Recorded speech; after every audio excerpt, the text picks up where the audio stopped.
ఇండియాలో కానీ ప్రపంచ దేశాల్లో కానీ జాబ్ ద్వారా సంపాదించే డబ్బుల కంటే బిజినెస్ ద్వారా సంపాదించే మనీయే చాలా ఎక్కువ. ఒక పర్సన్ సాలరీ ద్వారా పే చేసే ట్యాక్స్ కంటే బిజినెస్ నుంచి పే చేసే ట్యాక్సే చాలా ఎక్కువ. గవర్నమెంట్ కూడా సాలరీ నుంచి కానీ ఇంకా మిగతా హెడ్స్ నుంచి కానీ వచ్చే ట్యాక్స్ కంటే ఈ బిజినెస్ హెడ్ నుంచి వచ్చే ట్యాక్సే చాలా ఎక్కువ. ఇంకొక విధంగా చెప్పుకోవాలంటే ట్యాక్స్ కలెక్షన్ కి గవర్నమెంట్ కి ఇది చాలా ఇంపార్టెంట్ హెడ్. ఈ హెడ్ లో 2 కాంపోనెంట్స్ ఉన్నాయి. First business, second profession. Business అంటే ఏంటి?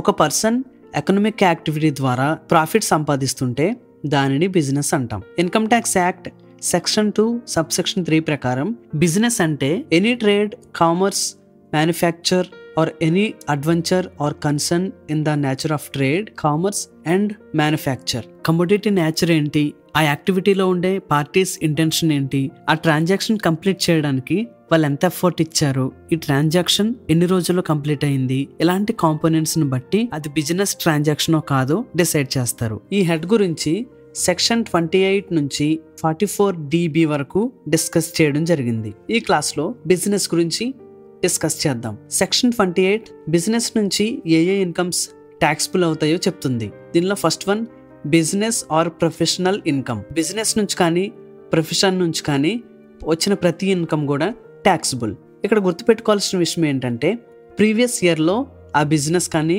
ప్రొఫెషన్ కానీ యాక్టివిటీస్ జరిగి ఉండాలి. అది ఇయర్ మొత్తం కంటిన్యూ అవ్వకపోయినా పర్లేదు. ఇక్కడ ఇల్లీగలా లీగలా అనేది లేదు. బిజినెస్ ఇల్లీగల్ అయినా లీగల్ అయినా ట్యాక్స్ మాత్రం తప్పనిసరిగా పడుతుంది.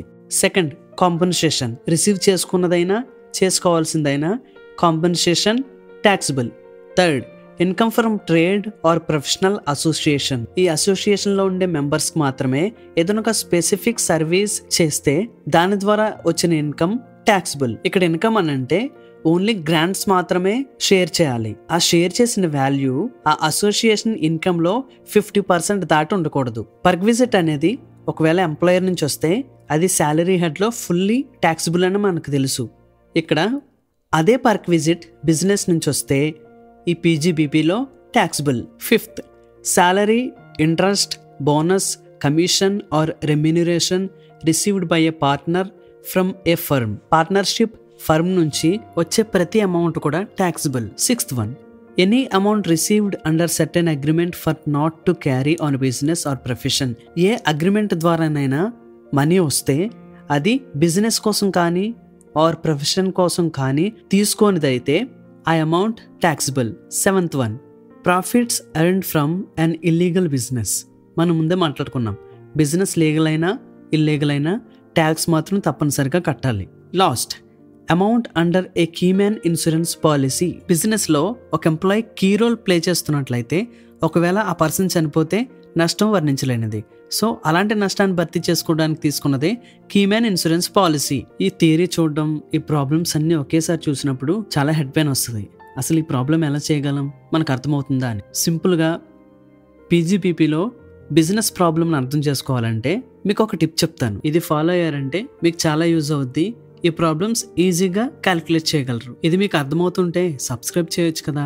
మనం అకౌంటింగ్ చేసేటప్పుడు accounting principles, conventions and accounting rules ఇవన్నీ ఫాలో అవుతాం. ఈ ప్రాఫిట్ ఎలా వస్తుంది?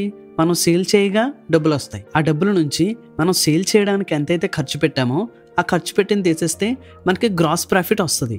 ఈ గ్రాస్ ప్రాఫిట్ నుంచి ఇంకా అడిషనల్ గా డిప్రిసియేషన్ కానీ, అసెట్స్ అమ్మగా వచ్చిన లాస్ కానీ, రెంట్, రేట్స్ ఇలాంటివన్నీ డిడక్ట్ చేసిన తర్వాత మనకి నెట్ ప్రాఫిట్ వస్తుంది.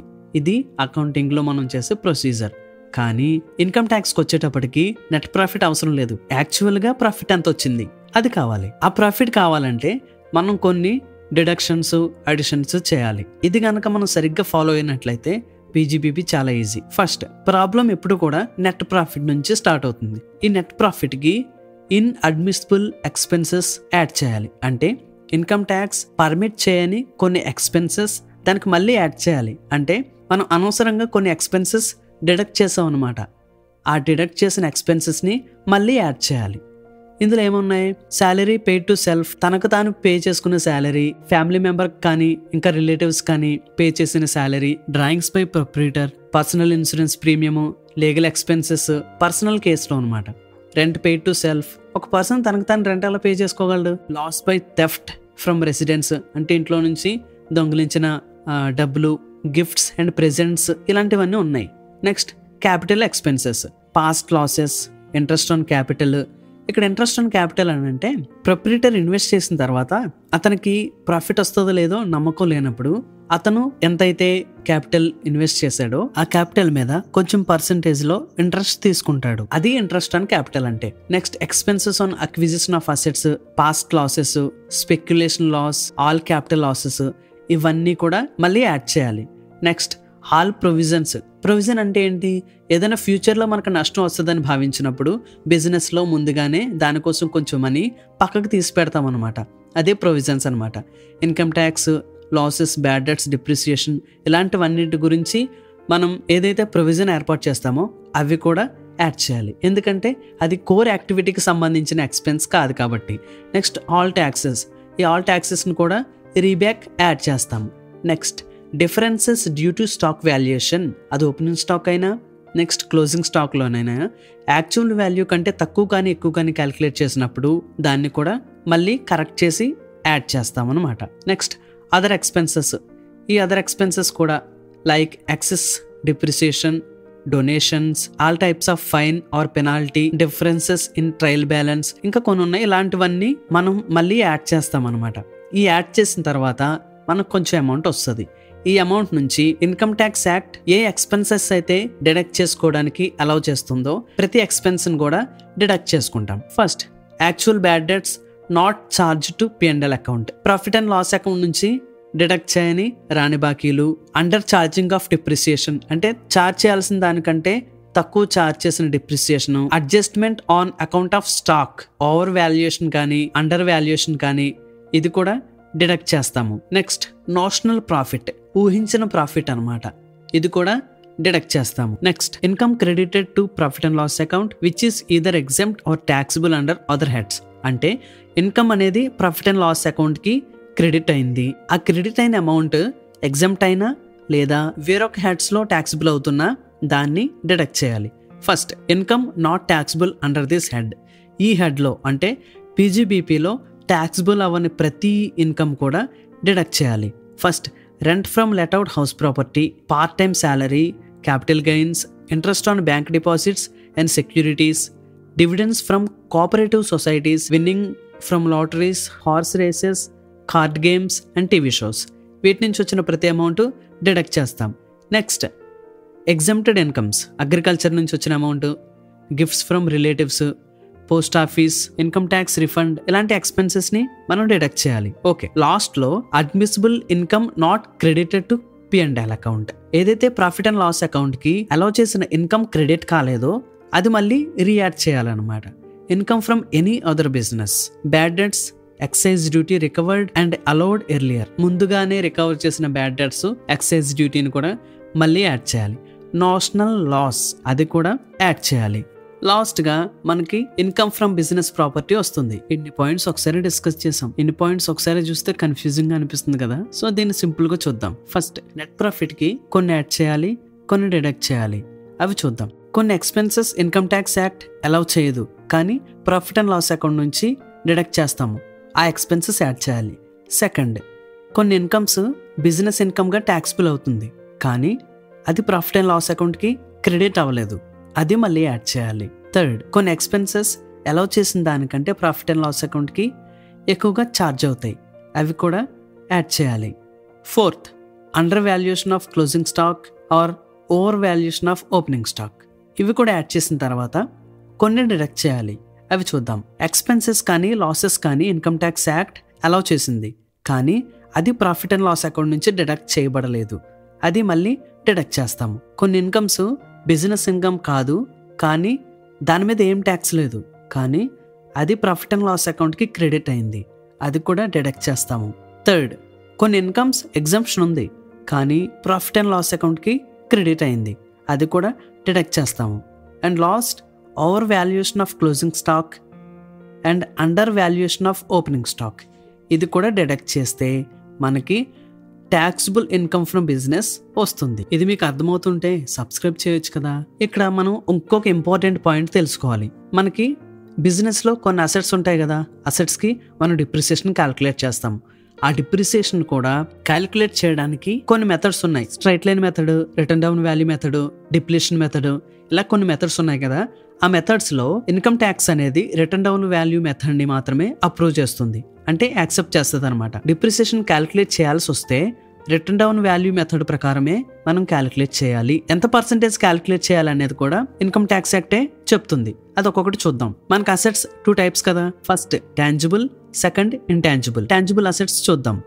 టాంజిబుల్ అసెట్స్ లో ఫస్ట్ బిల్డింగ్స్. రెసిడెన్షియల్ పర్పసెస్ కి యూజ్ చేసే ప్రతి బిల్డింగ్ కూడా హోటల్స్ కాకుండా అది 5%, నాన్ రెసిడెన్షియల్ బిల్డింగ్స్ కి 10%. ఫస్ట్ నవంబర్ 2002 నుంచి బిల్డింగ్స్ అద్దెకి తీసుకొని ప్లాంట్ యాక్టివిటీస్ చేస్తుంటే దానికి 100% డిప్రిసియేషన్ క్యాలిక్యులేట్ చేయాలి. టెంపరరీ ఎరెక్షన్ అంటే ప్రస్తుతానికి మాత్రమే బిల్డింగ్ వాడుకుంటే బిజినెస్ కి సంబంధించి అదే 100% డిప్రిసియేషన్ కి అలౌబుల్.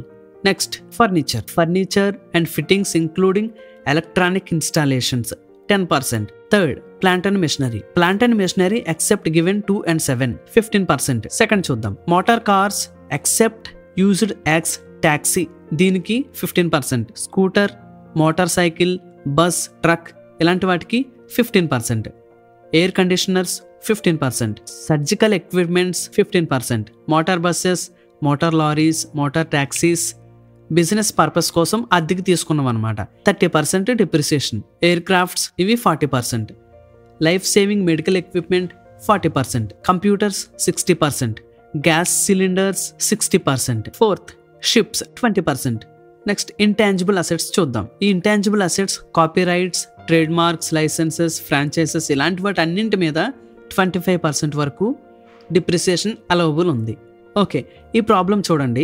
మిస్టర్ ఎక్స్కి సంబంధించిన ప్రాఫిట్ అండ్ లాస్ అకౌంట్ మనకి ఇక్కడ ఇచ్చాడు. ఈ ప్రాబ్లం నుంచి ట్యాక్సిబుల్ బిజినెస్ ఇన్కమ్ ఎంతో క్యాలిక్యులేట్ చేయాలి.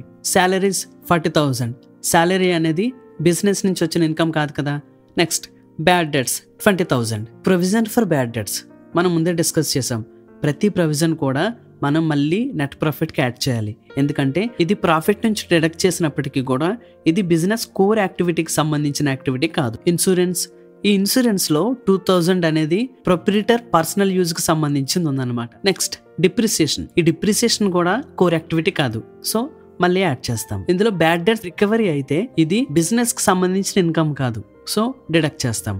Rent received. ఈ రెంట్ రిసీవ్డ్ కూడా మళ్ళీ యాడ్ చేయాలి. సో క్యాలిక్యులేట్ చేద్దాం. మనం ముందు డిస్కస్ చేసినట్లుగానే నెట్ ప్రాఫిట్ కి in admissible expenses debited to profit and loss account. ఏ అలౌ చేయని ఎక్స్పెన్సెస్ అయితే ప్రాఫిట్ అండ్ లాస్ అకౌంట్ నుంచి డిడక్ట్ చేయబడ్డాయో అది మళ్ళీ యాడ్ చేయాలి. Provision for bad debts 15,000. Insurance premium 2,000. Interest on capital ఇది కోర్ యాక్టివిటీకి సంబంధించింది కాదు, ప్రొప్రైటర్ కి సంబంధించింది కాబట్టి ఇది కూడా యాడ్ చేస్తాం. 5,000. డిప్రిసియేషన్ 25,000. సో టోటల్ 47,000 అనమాట. యాడ్ చేయగా 4,03,000 వచ్చింది. దీని నుంచి అలౌ చేయబడిన expenses profit and loss account నుంచి డిడక్ట్ అవ్వకపోతే అవి డిడక్ట్ చేయాలి. Depreciation allowed as per IT act మనకి కింద అడిషనల్ ఇన్ఫర్మేషన్లో ఇచ్చాడు. సో ఈ 30,000 డిడక్ట్ చేస్తే 3,73,000 వచ్చింది. దీని నుంచి బిజినెస్కి సంబంధించని ఇన్కమ్ ఏదైనా ఉంటే దానిని డిడక్ట్ చేస్తాం. ఇది మీకు అర్థమవుతుంటే సబ్స్క్రైబ్ చేయొచ్చు కదా. So bad debts recovered, rent received ఈ రెండు కూడా డిడక్ట్ చేయగా 3,23,000 వచ్చింది. ఇది taxable income from business. Okay, ఈ ప్రాబ్లం ద్వారా మనం ఏం చేసాము? నెట్ ప్రాఫిట్కి డిడక్ట్ చేయకూడని ఎక్స్పెన్సెస్ డిడక్ట్ చేసాము, యాడ్ చేసాము. యాడ్ చేయకూడని ఇన్కమ్స్ యాడ్ చేశారో అది డిడక్ట్ చేసాము. డిడక్ట్ చేయలేని ఎక్స్పెన్సెస్ ఉంటే అవి డిడక్ట్ చేసాము. ఈ ప్రాబ్లం అర్థమైంది అనుకుంటున్నాను. ఈ వీడియోస్ మీకు బాగా యూజ్ అవుతున్నట్లయితే మీ ఫ్రెండ్స్కి కూడా షేర్ చేయండి. And don't forget to subscribe. Thank you.